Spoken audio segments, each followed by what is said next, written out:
Livraison du jour, j'ai acheté un PC gamer à 500 €, donc je préfère préciser, soit on a affaire à une pépite ici, ou soit on a affaire vraiment à une vraie bouse. Donc on va découvrir ce PC bien sûr dans cette vidéo et le tester. Salut tout le monde, c'est Flo, et bien sûr j'espère que vous avez la forme, donc on perd pas trop de temps, on va le découvrir. Donc je pense qu'il y a emballage sur emballage, c'est vraiment dommage, j'étais à la déchetterie juste hier, donc ça fait beaucoup de cartons. Mais bon, le principal c'est que le PC soit en bon état. Donc exactement 499 €, hein. Je mets dès à présent bien sûr le lien en description, mais on va faire le tour après, des specs directement de la fiche produit, et voir bien sûr si tout est respecté. Alors je vais mettre le colis par terre, ce sera plus pratique. Alors le PC déjà ici qu'on va le découvrir. Et donc voilà comment c'était protégé. Voilà, tout simplement, il n'y a pas eu de souci. Le carton a l'air d'être en bon état. Allez, on va découvrir le PC. Après, on va parler bien sûr de la fiche produit. Et on va vérifier comment il est physiquement.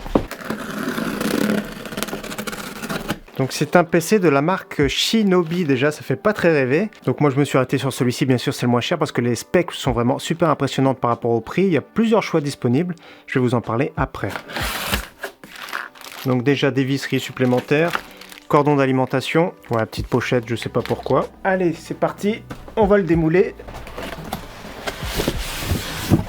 Voilà des petits messages d'avertissement. Licence d'antivirus, on s'en fiche un petit peu. Moi, je préfère l'antivirus directement de chez Windows. Donc déjà, il est assez lourd, c'est déjà un bon signe. Premier aperçu de ce PC. Déjà à l'arrière, je vois une petite clé, je pense que c'est le Wi-Fi, ça directement. Donc déjà au niveau du look, tout ça, c'est vraiment correct, on a envie de dire. Donc on va l'allumer après, mais découvrons tout de suite la fiche produit et après, on le démonte. Alors c'est ce PC là, 499 €, il y aura des frais de livraison de 35 €. Donc c'est intéressant, la marque Shinobi, c'est bien celui-ci, vous allez voir tout de suite après. Donc au niveau des specs, Ryzen 7 4700, un processeur 8 cœurs 16 threads, vous allez voir la particularité après. C'est une carte mère qui va avec, et il y a 16 Go en GDDR6X, on ne peut pas modifier plus. Windows 11, donc une licence, on verra bien si c'est valable. La Sapphire RX 5700 XT 8 Go, qui se débrouille encore super bien. Donc au niveau des précisions ici, on voit qu'il y a une garantie 36 mois.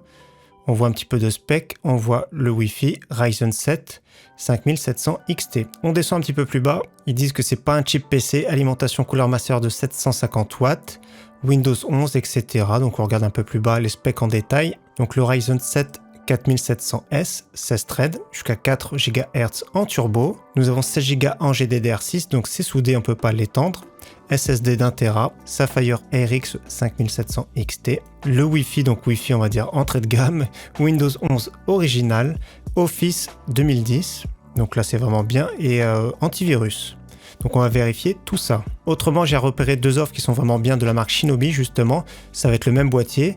Donc là, cette fois-ci, pour 799 €, nous avons Ryzen 7 5700X avec RTX 3060, 32 Go en DDR4, 1 Tera de disque dur. Donc là, c'est vraiment bien, je trouve, pour le prix. Donc je mettrai également ce PC en description. Troisième PC que je mettrai en description, c'est un abonné qui me l'a partagé. Cette fois-ci, configuration plus musclée avec RTX 4070 Ti qui coûte elle seule la moins chère que j'ai vue, c'est à peu près 850 € en ce moment. Le Ryzen 7 5700X qui coûte à lui seul 185 € au moins cher. Pareil, Windows 11, 32 Go de RAM, 1 Tera de SSD. Pareil, le petit Wi-Fi, donc 1399 €, je trouve par rapport au spec, c'est correct. Donc on va regarder maintenant le PC en détail. Allez, vérifions maintenant ce PC. Je le couche, on va enlever le verre trempé pour commencer. Donc 4 vis, donc vitre en verre trempé, comme d'habitude, il faut faire attention. Pourquoi il faut faire attention? Parce que c'est fragile tout simplement. Donc déjà le petit contour ici, moi j'aime bien, un petit contour noir, ça cache le châssis. C'est vraiment un bon signe déjà, c'est un gage de qualité. Et donc regardez l'intérieur de ce PC. C'est pas très joli avec les câbles de couleur, mais déjà on voit une alimentation en bas de Cooler Master en 750 watts 80 plus bronze. La carte graphique massive. Donc je vais vous parler de la particularité justement de cette carte mère, de ce processeur. C'est un kit qui comprend le processeur, la carte mère et directement la RAM. Donc processeur 8 cœurs 16 threads. Arrêtez-moi si je me trompe, mais on dirait que c'est le kit qu'il y a sur les consoles actuelles. Donc il me semble que c'est ça. AMD avait sorti un kit. Donc là c'est vraiment pas mal. Donc c'est pas les tout derniers Ryzen c'est sûr, mais ça reste vraiment super correct. Donc maintenant ce que je vais faire, c'est que je vais démonter la carte graphique, on va la regarder. Donc je me rends compte juste une chose, c'est l'USB 3 détaché, donc il faut juste le reclipser. Comme vous voyez, modèle Sapphire Pulse qu'on connaît très bien. Donc voilà, au niveau performance actuellement, elle peut se situer légèrement au-dessus d'une RTX 3060, n'hésitez pas à voir des benchmarks déjà. Donc voilà, ça reste vraiment une carte graphique intéressante avec 8 Go de RAM, on la retrouve très peu d'ailleurs, celle-ci même en occasion. La 6700 XT bien sûr est largement plus performante, on attend celle qui vient juste après d'ailleurs, la 7700 XT qui se fait désirer. Donc voilà, ça reste un modèle très correct, qui sera encore performant pour jouer en 1080p, même un petit peu en 1440p en 2023-2024. Donc au niveau des sorties, un HDMI, 3 DisplayPort. On va regarder de plus près cette carte mère, justement, à quoi elle ressemble. Donc carte mère verte, comme vous voyez, de toute façon, la plupart du temps, ce sont des types de cartes mères qui sont cachées dans les châssis, justement, des consoles. Le petit ventirad qui va bien. Le petit SSD qui est ici dans le coin, SSD d'1 Tera, c'est ce qui a été promis, donc c'est vraiment bien. Donc on verra bien si Windows est installé et activé. On va regarder de l'autre côté. Alors au niveau du cable management, je vous préviens, c'est moyen. Donc c'est juste posé comme ça à l'arrache, c'est vraiment pas terrible. Des petits serre-flex, ça améliore le travail. Je vous montre déjà de suite ce que je vais faire. Voilà, tout simplement, ça prend pas beaucoup de temps. Ils auraient pu juste faire ça. On va retirer le film ici, je vais remettre la carte graphique et on va faire un premier démarrage. Donc j'ai remis la carte graphique. C'est parti pour le premier démarrage. On va voir ce que ça donne déjà, si ça allume bien. Alors il faut mettre l'alimentation sur 1. Voilà. Alors déjà c'est bruyant, je me tais, mais des fois ça se calme après. Oui, ça se calme. Donc on va tout de suite voir les cycles d'éclairage, si ça fonctionne, parce que vert c'est pas terrible. Ah si, ça fonctionne, j'ai eu peur. Déjà c'est vraiment pas mal, c'est vraiment bien depuis le boîtier. Donc au niveau des entrées d'air, ça va être sur les côtés. De toute façon c'est pas un PC qui va trop chauffer, je pense, trop consommer. On va parler bien sûr de la consommation, tout ça. Donc déjà au niveau du look à l'intérieur, c'est pas terrible. Heureusement que la vitre en verre trempé est un petit peu fumée. Ça va cacher un petit peu la misère, on va dire. Donc au niveau du bruit général, c'est vraiment super correct. Je vais tout de suite prendre la mesure d'ailleurs. Là ça tourne à peu près 35 décibels. À l'arrière j'entends un petit peu le ventilateur. Je suis à peu près à 38 et en façade on va prendre sur le côté plutôt 36 décibels. Donc voilà, pour le moment tout est bien respecté. Plus qu'à le tester, on en parle tout de suite après. Alors les tests sont terminés, pas mal de choses à dire, donc ça m'a pris 3 jours en tout déjà parce qu'il n'y a pas de M.2, donc j'ai dû tout télécharger les jeux directement sur le SSD. Donc pour commencer, j'avais fait mes tests en 1080p, que ce soit qualité moyen, qualité élevée, mais au niveau performance, c'était pas ça du tout. J'ai vite compris que c'était la plateforme qui bridait, c'est-à-dire le processeur, peut-être le port PCI Express, tout ça, donc j'ai voulu tester en 1440p. Donc j'ai fait tous mes tests en 1440p, qualité moyen et qualité élevée. Vous allez voir que la différence est vraiment assez proche. Donc on parle tout de suite des performances et après on fait un petit bilan. Donc pour vous dire déjà que le processeur bridé, j'ai fait un petit Cinebench R23. Au niveau performance, j'ai eu 8027 points. Et 8027 points, c'est pas terrible, sachant qu'un Ryzen 7 5800X, c'est presque le double avec 15500 points. Donc au niveau 3D Mark, c'était vraiment bien le score, 8158 points, donc c'était vraiment très correct, donc ça laissait espérer vraiment de bonnes performances.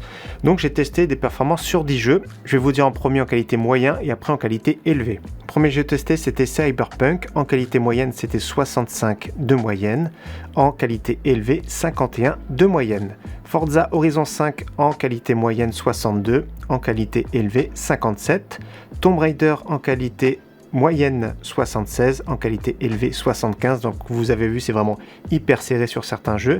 Rainbow Six Siege en qualité moyenne 173, qualité élevée 171, Borderlands 3 en qualité moyenne 97, en qualité élevée 65, Batman en qualité moyenne 99 FPS, 87 en élevé, Horizon Zero Dawn 59 en qualité moyenne, 50 en qualité élevée, Far Cry 6 GTA 68 en qualité moyenne, GTA 61 en qualité élevée, Assassin's Creed Valhalla 69 en qualité moyenne, 57 en qualité élevée. Pour finir, Red Dead Redemption 2, 61 en qualité moyenne, 50 en qualité élevée. Donc comme vous avez vu déjà, il y a pas mal de jeux, c'est vraiment très proche entre la qualité élevée et la qualité moyenne, et même sur ce PC 1080p, des fois c'est à peine supérieur. Donc il y a vraiment une bride, je pense que ça vient vraiment du processeur, qui bride un petit peu malheureusement, c'est cette plateforme. Donc c'est vrai que AMD conseille maximum en carte graphique dessus, une RX 580, 590, donc d'ancienne génération. Donc c'est possible que cette 5700 XT soit bridée sur cette plateforme, et je pense que oui, parce qu'au niveau performance, on est en dessous d'une RTX 3060. Donc après, au niveau température CPU, c'était très bruyant, ça accélère pas mal et on peut pas changer le ventirad. J'ai atteint maximum 97 degrés, donc c'est vraiment énorme. Et donc le ventirad accélère quand même pas mal, il va monter jusqu'à 48 décibels.